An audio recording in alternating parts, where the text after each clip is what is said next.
Jërëjëf. Merci beaucoup. Y a-t-il une opinion contre? Amadou Ba.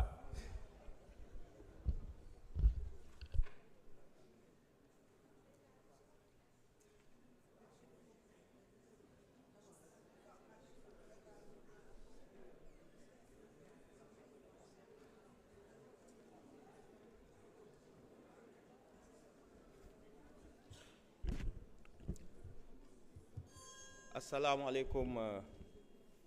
chers collègues président ñu ngi lay nuyu di la ziar monsieur le ministre ñu ngi leen di baalu àq di leen ziar yéen ñëpp ci tabaski bi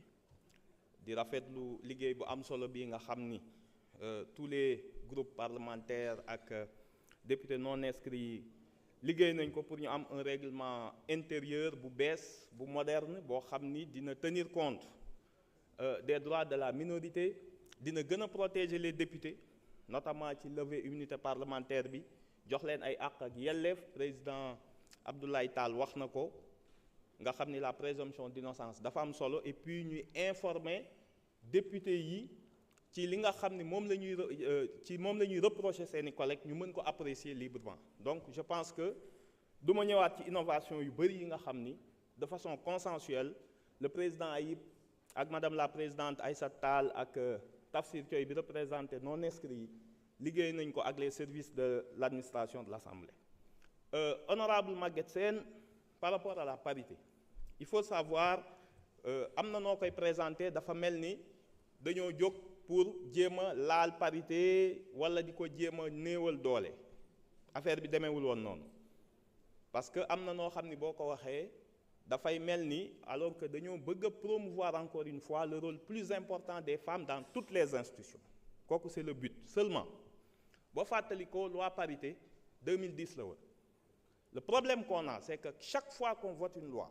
on vote après des modifications ci d'autres textes après duñu leen adapté loi bi 2010 la woon yàgg na c'est par la suite la ñu décidé l'élection du maire au suffrage universel et on l'a pas adapté bu njëkk ba conseil municipal moo doon fal maire par la suite le maire est élu au suffrage universel avant le maire ici le président de l'Assemblée était élu pour 1 an léegi il est élu pour 5 ans mais modification yooyu dafa loi parité bu 2010 moo ko jiitu au lieu ñu adapté lii bi ñu koy voté ñu bàyyi ko noonu la Cour suprême bi nga tudd moom moo reconnaître nee na la loi sur la parité est mal écrite moom moo ko wax ci décision yi mu def léegi moom nee na il va se départir de la lettre mu jël l'esprit de la parité mu censurer beaucoup de conseils municipaux kooku c'est une application un peu libre de la Cour suprême bu dem di décider à côté de la lettre bu ne man je vais prendre l'esprit li ma bëgg a wax foofu mooy que ce soit pour les maires on a vu cour d'appel yi ni ñu ko appliqué ak Cour suprême décision politique bi ñu jël parce que le ministre boo ko waxoon mu ne pour la parité j'ai vu que les cours d'appel nee nañ maire bi bokkul ci décompte bi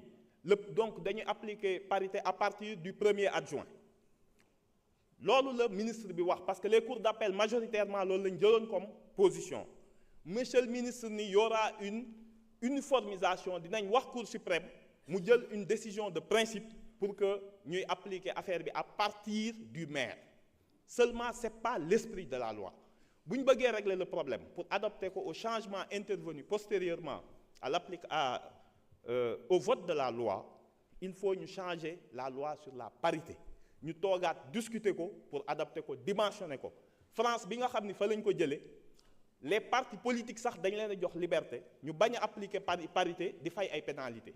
et tous les partis payent des pénalités parce que ils ont des difficultés à appliquer la parité donc il suffit pas ñu jéem a jaxase jigéen ñi ak législature bi la question elle est complexe je pense que c'est un problème de la loi plutôt qu'une volonté d'amenuiser le rôle des femmes nga gis ni ci administration ci ministères yi et aussi bien fii ci assemblée gis nañ le rôle des femmes ñëpp a ngi koy magnifier ñëpp a ngi koy encourager et on pense que même demain présidente assemblée nationale mën na nekk une femme merci. Jërëjëf honorable Amadou Ba. Nous allons donner donc la parole au président de la commission, ensuite le rapporteur.